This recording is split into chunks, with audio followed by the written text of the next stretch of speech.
Best training, zero fees, embedded systems, scholarship test ద్వారా 100% free seat సాధించండి. Hi hello నమస్తే, welcome back to iDream Media. 2026 investments ఎలా చేస్తే మనం సేఫ్గా ఉంటాం? అసలు 2026లో ముఖ్యంగా గోల్డ్ ఒకటి ఇంతలా రైజ్ అవ్వడానికి కారణం, మెయిన్ మిగిలిన ఇన్వెస్ట్మెంట్స్ అన్ని తగ్గడానికి కారణం అనేది మీకు తెలుసు, గ్లోబల్గా ఏం జరుగుతుంది అనేది. అంటే ఇలాంటి సిచ్యువేషన్స్లో ఇన్వెస్ట్మెంట్ చేయడం తెలియకపోతే చాలా నష్టపోయే ఛాన్సెస్ ఉన్నాయి. ఎందుకంటే రీసెంట్గా సిల్వర్లో చాలామంది ఇన్వెస్ట్ చేసి నష్టపోయిన వాళ్ళు ఉన్నారు. గోల్డ్లో కూడా ఇన్వెస్ట్ చేద్దాం అనుకుంటున్నారు, బట్ ఇన్వెస్ట్ చేస్తున్న అమౌంట్లు ఎప్పుడు హైలో ఉంటాయి, అది ఎప్పుడు తగ్గుద్దనే భయంతో ఉంటున్నారు. సో ఇలాంటి కంగారుగా ఉన్న ఈ టైంలో 2026లో సరైన ఇన్వెస్ట్మెంట్స్ ఏంటి, ఎక్కడ చేయాలి అనేది మనకు తెలియజేయబోతున్నారు చార్టెడ్ వెల్త్ మేనేజర్ అయిన రమా రాజేష్ గారు. మ్యామ్తో మాట్లాడతాం. Hi ma'am. హాయ్. 2026లో అందరి చూపు ఒక దాని మీద ఉంది, కమోడిటీస్. అది కాపర్ అయినా, సిల్వర్ అయినా, గోల్డ్ అయినా. అందులో సిల్వర్ కాస్త హ్యాండ్ ఇచ్చింది అందరికి. సో దీనివల్ల ఏమైందంటే ఇన్వెస్ట్మెంట్స్ మీద నమ్మకం పోతుంది చాలా మందికి. ఒక పక్కన మ్యూచువల్ ఫండ్స్ ఇంకా మిగిలిన ఈటీఎఫ్ సంబంధించినవి అయితే కంప్లీట్గా వదిలేసారు చాలా మంది, బికాస్ ఆఫ్ కమోడిటీస్ సంబంధించిన ఈ రైజ్ వల్ల.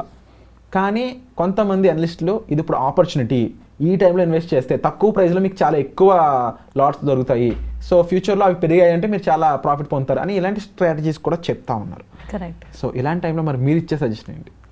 ఫస్ట్ ఆఫ్ ఆల్ అందరూ ఇప్పుడు కమోడిటీస్ మాయలో పడిపోయి ట్రేడింగ్కి ఇన్వెస్ట్మెంట్కి డిఫరెన్స్ కూడా మర్చిపోతున్నారు. ఇన్వెస్ట్మెంట్ అంటేనే హోల్డ్ అండ్ గెట్. అంటే ఇప్పుడు పెట్టామా వెంటనే వచ్చిందా అనేది ఇన్వెస్ట్మెంట్ కాదు, దట్ ఈస్ ట్రేడింగ్. ఇప్పుడు మార్కెట్, ఇప్పుడు కమోడిటీ మార్కెట్ బాగుంది, అందరూ ఏం చేస్తున్నారు, కొంటున్నారు అమ్ముతున్నారు, కొంటున్నారు అమ్ముతున్నారు. ఇది ఇన్వెస్ట్మెంటే కాదు. దీన్ని ఇన్వెస్ట్మెంట్ అనుకొని నేను ఇన్వెస్ట్ చేశాను, నేను లాస్ అయిపోతున్నాను అనుకుంటున్నారు. ఇన్వెస్ట్మెంట్ అంటే ఒక గోల్కి, ఇప్పుడు ఫర్ ఎగ్జాంపుల్ నాకు ఒక 5 ఇయర్స్లో, ఒక 2 ఇయర్స్లో, ఒక 1 ఇయర్లో ఒక గోల్ ఉంది. దాన్ని అచీవ్ చేయడానికి నేను ఎక్కడ దాచుకోవాలి, ఎంత దాచుకోవాలి, ఇది ఇన్వెస్ట్మెంట్ ప్రాసెస్ అంటే. సో ఇన్వెస్ట్మెంట్కి ట్రేడింగ్కి డిఫరెన్స్ తెలియకపోవడం వల్ల ప్రతిదీ ఇన్వెస్ట్మెంట్ అనుకుంటున్నారు. And coming to the point, ఇప్పుడు 2026లో మీరు అన్నట్లు ఒక పక్క గోల్డ్ పెరిగిపోతుంది, ఇంకో పక్క సిల్వర్ పెరుగుతూ పడుతుంది, కమోడిటీస్ అన్నీ బాగున్నాయి, మ్యూచువల్ ఫండ్స్ అన్నీ పడిపోతున్నాయి. సో ఎందులో పెట్టుకోవాలి, ఎక్కడ పెట్టుకోవాలి, ఏది రైట్, ఈ టైంలోని మార్చుకోవాలి స్ట్రాటజీ. ఇంతవరకు అందరూ మ్యూచువల్ ఫండ్ మాట్లాడే వాళ్ళందరూ మ్యూచువల్ ఫండ్ అన్నారు, ఇప్పుడు అది స్ట్రాటజీ కాదా అన్నది. సో ఇవన్నీ పక్కన పెడితే, ఫస్ట్ ఈ నాయిస్ అంతా పక్కన పెడితే మనం తెలుసుకోవాల్సింది where are we right now. నా ఫైనాన్షియల్ సిచ్యువేషన్ బట్టి, నా గోల్స్ బట్టి, నా లైఫ్ స్టైల్ బట్టి నేను చూస్ చేసుకోవాలి. కానీ ఆన్లైన్లో చెప్తున్నారు, యూట్యూబ్లో వీళ్ళు చెప్తున్నారు, రేపు పొద్దున్న ఇంకొక 1 ఇయర్లో ఇది బాగా పెరుగుతుంది, అది బాగా పెరుగుతుంది అన్న పాయింట్లో ఇన్వెస్ట్మెంట్స్ ఉండకూడదు. సో మన ఇన్వెస్ట్మెంట్స్ ఎప్పుడు కూడా మన మీదే ఫోకస్ అయి ఉండాలి. ఇప్పుడు నాకు రాబోయే గోల్స్ ఏమున్నాయి, దానికి కావాల్సిన అమౌంట్ ఎన్ని సంవత్సరాలు ఉన్నాయి, దాన్ని బట్టి నా ఇన్వెస్ట్మెంట్స్ మారిపోవాలి. ఇప్పుడు 1-2 ఇయర్స్ అనుకో, మనం సేఫ్టీ చూసుకుంటాం, అంటే ఎఫ్డీస్ వాటికి వెళ్తాం. అదే 4-5 అనుకో, అప్పుడు మనం చూసుకునేవి మ్యూచువల్ ఫండ్స్ కానీ, లేకపోతే హైబ్రిడ్ ఫండ్స్ కానీ, లేదా గోల్డ్ కానీ, ఇట్లాంటివి పెట్టుకుంటాం. సో అలాగా మన గోల్ బేస్డ్ మన ఇన్వెస్ట్మెంట్స్ చేసుకోవాలి. ఇది చాలా మందికి తెలియక ఎవరు ఏం చెప్తే అందులో పెట్టేసుకుంటున్నారు. ఇప్పుడు గోల్డ్ బాగుందంటే gold, but the thing is gold పెరుగుతున్నప్పుడు పెరుగుతున్న టైంలోని మీకు మ్యూచువల్ ఫండ్స్ డిస్కౌంట్లో దొరుకుతున్నాయి, దాంట్లో పెడుతున్నారా? వాళ్ళ ఫోకస్ అంతా ఏదైతే పెరుగుతుందో దాని మీద ఉంటుంది. మళ్ళీ తర్వాత మ్యూచువల్ ఫండ్స్ పెరిగితే అప్పుడు గోల్డ్ నుంచి పక్కన పెట్టేసి మళ్ళీ మ్యూచువల్ ఫండ్స్కి వస్తారు. ఇటు నుంచి ఇటు ఈ మూమెంట్లోనే వచ్చే వెల్త్ని క్రియేట్ చేసుకోలేకపోతున్నారు. Compounding happens in the long term, not immediately. ఇలా అనుకోగానే ఇలా కాంపౌండింగ్ అవ్వదు.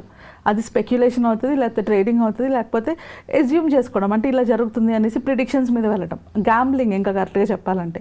సో ఫోకస్ ఎప్పుడు కూడా మీ గోల్ మీదే పెట్టండి. అక్కడ బయట నాయిస్ ఎలా ఉన్నా, బయట మార్కెట్ ఏం మాట్లాడుతున్నా, మీ గోల్ మీద ఫోకస్ ఉండాలి. ఇప్పుడు చేయాల్సింది ఏంటి, నా గోల్స్ ఇవి అని నాకు తెలిసిన తర్వాత చేయాల్సింది ఏంటి, నా దగ్గర ఏ అసెట్స్ ఉన్నాయి.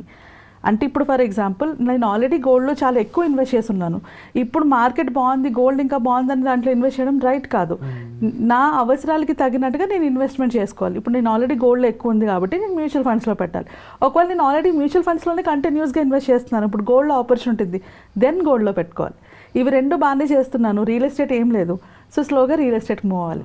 అంటే మన దగ్గర ఏ అసెట్స్ ఉన్నాయి, ఎంత పర్సంటేజ్లో ఉన్నాయి, వాటి మీద చూసుకొని ఒక్కొక్క అసెట్ ఒక్కొక్క గోల్కి అసోసియేట్ చేసుకోవాలి.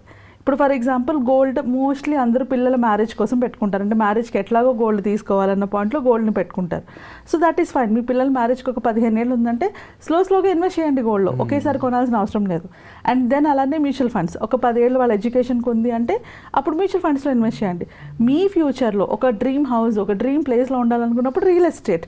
సో ఇవన్నీ ఉండాలి, ఆల్ అసెట్ క్లాసెస్ ఉండాలి మన అకౌంట్లో ఆర్ మన పోర్ట్ఫోలియోలో. But at the same time ఏది రైట్, ఎంత రైట్ అని చూసుకొని పెట్టుకోవాలి. ఇప్పుడు ఎర్లీ 20sలో ఉంటే ఎక్కువ రిస్క్కి వెళ్ళొచ్చు, అంటే 20s 30sలో ఉన్న వాళ్ళకి రెస్పాన్సిబిలిటీస్ తక్కువ ఉంటాయి కాబట్టి వాళ్ళు రిస్క్ ఎక్కువ తీసుకోవచ్చు. అలాంటి వాళ్ళు మ్యూచువల్ ఫండ్స్ చూసుకోవచ్చు. Mutual funds are still best, ఇప్పటికీ కూడా mutual funds best. And in fact ఇప్పుడు ఇంకా తక్కువలో దొరుకుతున్నాయి మనకి. So this is where we create wealth also. ఈ టైంలోనే ఇన్వెస్ట్మెంట్ స్టార్ట్ చేసుకుంటే మంచి time investment for mutual fund. At the same time పెరుగుతున్న దాన్ని కూడా వదిలేయకూడదు. గోల్డ్ వస్తుంది, పెరుగుతుంది, but in the long run పెరిగే ఛాన్సెస్ ఉన్నాయి. మేబీ ఇన్ 1 or 2 years వరకు గోల్డ్ పెరిగే ఛాన్సెస్ ఉన్నాయి. సో అలాంటప్పుడు దాని మీద కూడా కొంత పర్సంటేజ్ ఉండాలి. బట్ ఇప్పుడు పెరిగింది కదా అని అమ్మేయడం, ఇప్పుడు తగ్గింది కదా అని తీసేయడం కాదు. మనం దేనికోసం అయితే పెట్టుకున్నాం, ఇప్పుడు షార్టర్ గోల్ ఉందనుకో, ఒక 1-2 years గోల్ ఉందనుకో, గోల్డ్లో పెట్టుకోవచ్చు. బికాస్ గోల్డ్లోని ఆ ఆప్షన్ ఉంది రైట్ నౌ. అలా లేకపోయినా కూడా గోల్డ్ ఎప్పుడు కూడా మన వెల్త్ స్టెబిలైజర్ అంటారు దాన్ని. అంటే మనకి ఎప్పుడైనా ఎటు నుంచి ఇప్పుడు స్టాక్ మార్కెట్ పడినా, మ్యూచువల్ ఫండ్స్ పడినా gold will protect the wealth. So gold అనేది ఎప్పుడైనా ఉండొచ్చు, బట్ దాని పర్సంటేజ్ చూసుకోవాలి. అంటే ఓవరాల్ 100% పోర్ట్ఫోలియోలోని 10% వరకు కామోడిటీస్ ఉండాలి, మోర్ దాన్ దట్ కాదు. సేమ్ రియల్ ఎస్టేట్ 20%, మ్యాక్సిమం 20% వరకే రియల్ ఎస్టేట్ ఉండాలి. మిగిలినదంతా కూడా మనకి మ్యూచువల్ ఫండ్స్ అంటే ఫైనాన్షియల్ అసెట్స్లో ఉండాలి. ఎందుకు ఫైనాన్షియల్ అసెట్స్లో ఉండాలంటే ఇమ్మీడియట్గా అవసరం వచ్చినప్పుడు విత్డ్రా చేసుకోవడానికి కానీ యూజ్ అయ్యేది కానీ మన ఫైనాన్షియల్ అసెట్సే. అంటే అవి మ్యూచువల్ ఫండ్స్ కావచ్చు, లేకపోతే ఎన్పిఎస్ కావచ్చు, పీపీఎఫ్ కావచ్చు, ఏదైనా ఫాస్ట్గా విత్డ్రా చేసుకునే ఆప్షన్స్ ఉండే వాటిని. నేను వింటూ ఉన్నాను మ్యామ్, లాస్ట్ ఇయర్ 2025లో కూడా మల్టీ అసెట్ ఫండ్స్ అనేవి కొంచెం బాగానే సేఫ్గా ఉన్నాయని విన్నాను. సో ఈ మల్టీ అసెట్ అనేది దీనికి సొల్యూషన్ అనొచ్చా, లేదంటే ఒక కొంతవరకునే సొల్యూషన్ కింద ఉంటుందా? Multi assets is a good fund. అది వన్ ఆఫ్ యువర్ డైవర్సిఫికేషన్ కోసం యూస్ చేసుకోవచ్చు. బట్ నీ ఓవరాల్గా అంటే ఇప్పుడు ఫర్ ఎగ్జాంపుల్ నా ఓవరాల్ నెట్వర్త్ అంటాం. నెట్వర్త్ అంటే ఏంటి, మనకున్న assets minus liabilities is equals to net worth. So ఇక్కడ ఈ అసెట్స్లో మాట్లాడేటప్పుడు కొంచెం ఫిజికల్ గోల్డ్ ఉండాలి, కొంచెం రియల్ ఎస్టేట్ ఉండాలి, కొంచెం ఫైనాన్షియల్ అసెట్స్. అంటే ఇంకా కరెక్ట్గా మాట్లాడుకోవాలంటే మనకి 4 types ఆఫ్ అసెట్స్ ఉంటాయి. ఫస్ట్ ఏంటంటే ఫిజికల్ అసెట్స్, అది గోల్డ్ కావచ్చు, రియల్ ఎస్టేట్ కావచ్చు, సిల్వర్ కావచ్చు, ఇవన్నీ ఫిజికల్ అసెట్స్ అంటారు. సెకండ్కి వచ్చేటప్పటికి ఫైనాన్షియల్ అసెట్స్, మ్యూచువల్ ఫండ్స్ కానీ, లేకపోతే ఫిక్స్డ్ ఎఫ్డీస్ కానీ, పీపీఎఫ్స్ కానీ, ఎన్పిఎస్ కానీ, ఇవన్నీ ఫైనాన్షియల్ అసెట్స్ అంటారు. అండ్ థర్డ్కి వచ్చేటప్పటికి మనకి బిజినెస్ అసెట్స్ అంటారు. అంటే ఏదైనా మనం బిజినెస్ చేసినా ఆర్ లేకపోతే మనం ఏమైనా కోర్సెస్ క్రియేట్ చేసినా ఆర్ కంటెంట్, ఇప్పుడు చాలామంది ఆన్లైన్లో యూట్యూబ్ వీడియోస్ చేస్తున్నారు, వాళ్ళ కంటెంట్ కూడా is a business asset only. So ఇవన్నీ బిజినెస్ అసెట్స్ అవుతాయి. ఇంకా లాస్ట్కి వచ్చేటప్పటికి క్యాష్ అసెట్స్, అంటే ఇమ్మీడియట్గా క్యాష్ రూపంలో కన్వర్ట్ అయిపోయి, అంటే ఎఫ్డీస్ కానీ, సేవింగ్స్ అకౌంట్లో కానీ, ఇవి. సో ఈ 4 అసెట్స్ కూడా ప్రతి ఒక్కరి దగ్గర ఉండాలి. బట్ ఎంత ఉండాలి అన్నది మన ఏజ్ బట్టి, మనకున్న గోల్స్ బట్టి, మనకున్న రెస్పాన్సిబిలిటీస్ బట్టి మారిపోతాయి. సో ఇప్పుడు నువ్వు చెప్పిన మల్టీ అసెట్ అనేది ఫైనాన్షియల్ అసెట్లోకి వస్తుంది. సో ఫైనాన్షియల్ అసెట్స్లోని మ్యూచువల్ ఫండ్స్ కానీ, స్టాక్స్ కానీ, పీపీఎఫ్స్ కానీ, ఎన్పిఎఫ్స్ కానీ, ఇవన్నీ వస్తాయి అన్నమాట. సో మ్యూచువల్ ఫండ్స్లోని మనం చూస్ చేసుకునేటప్పుడు 1 category is multi asset. Definitely multi asset అయితే ఇంక్లూడ్ చేయాలి. మనం మ్యూచువల్ ఫండ్స్ గురించి మాట్లాడుకునేటప్పుడు నేను డీటెయిల్గా మల్టీ అసెట్ గురించి అందరూ ఎక్స్ప్లెయిన్ చేస్తాను. బట్ అది one of the financial asset. So multi cap అనేది ఇవన్నీ కూడా ఫైనాన్షియల్ అసెట్సే. సో వీటి గురించి మనం మ్యూచువల్ ఫండ్స్ గురించి నెక్స్ట్ ఎపిసోడ్ మ్యూచువల్ ఫండ్స్ గురించి మాట్లాడుకుందాం. అందులో క్లియర్గా మాట్లాడుకుందాం ఈచ్ ఫండ్ ఏంటి అన్నది. సో దీంట్లోని మనం అర్థం చేసుకుంటుంది ఏంటి అంటే అసెట్స్ అంటే మనం ఇన్వెస్ట్మెంట్ ఎలా చేయాలి. సో ఇన్వెస్ట్మెంట్ చేసేటప్పుడు వేర్ ఆర్ యూ, ఇప్పుడు మీరు కరెంట్లీ ఎక్కడ ఉన్నారు, మీకు ఎన్ని టైప్స్ ఆఫ్ అసెట్స్ ఉన్నాయి.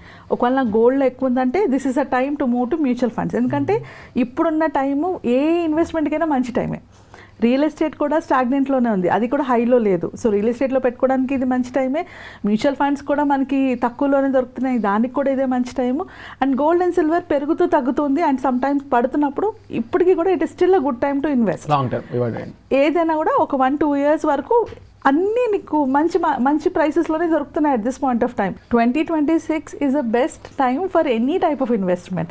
సో అందుకే ఇప్పుడు కూర్చొని నా దగ్గర ఎన్ని అసెట్స్ ఎక్కడెక్కడ ఉన్నాయని చూసుకొని దాన్ని బట్టి ప్లానింగ్ చేసుకుంటే యాక్చువల్గా వెల్త్ క్రియేట్ చేసుకోవడానికి ఆప్షన్స్ ఈ ఇయర్లో this is a best year for all of that actually. Wonderful ma'am. So మీరు చెప్పిన విధంగా డిఫరెంట్ కైండ్ ఆఫ్ అసెట్స్ ఉండాలి, డైవర్సిఫైడ్ అయిన ఇన్వెస్ట్మెంట్స్ ఉన్నట్లయితే సేఫ్గా ఉంటాం, ఒకటి తగ్గిన ఒకటి పెరుగుతుంది అన్నట్టు. సో ఇన్వెస్ట్మెంట్కి సంబంధించి చాలా విషయాలు విన్నారు కదా. స్పెసిఫిక్ ఇన్వెస్ట్మెంట్స్ గురించి మీకు డీటెయిల్స్ కావాలన్నట్లయితే మీరు మ్యామ్ని సంప్రదించవచ్చు. అలాగే మ్యూచువల్ ఫండ్స్ సంబంధించి నెక్స్ట్ ఎపిసోడ్ రాబోతుంది. Stay tune. వచ్చే ఎపిసోడ్లో మళ్ళీ కలుద్దాం. Thank you so much ma'am. Thank you. And for more videos, Please subscribe to iDream. Please subscribe to iDream. Please subscribe iDream. And please subscribe to iDream. For more videos, subscribe to iDream. please like, share and subscribe to the channel. Congratulations, iDream. Subscribe to iDream. Subscribe to iDream. So subscribe to iDream Media. iDream ki iDream team andarki huge congratulations. Please subscribe iDream Media. Please subscribe to iDream. Subscribe iDream. Please subscribe to iDream. iDream అంటే నా కళల channel subscribe చేసుకున్న నోరు తిరుగుతలేదు, మీరైతే గంట గుర్తు కొట్టండి. For more such videos, please subscribe to iDream. Subscribe to iDream. Please subscribe to iDream. Please subscribe iDream Media. Please do subscribe to iDream. Please subscribe to iDream Media. For best entertainment and information, please subscribe iDream. And don't forget to subscribe to iDream.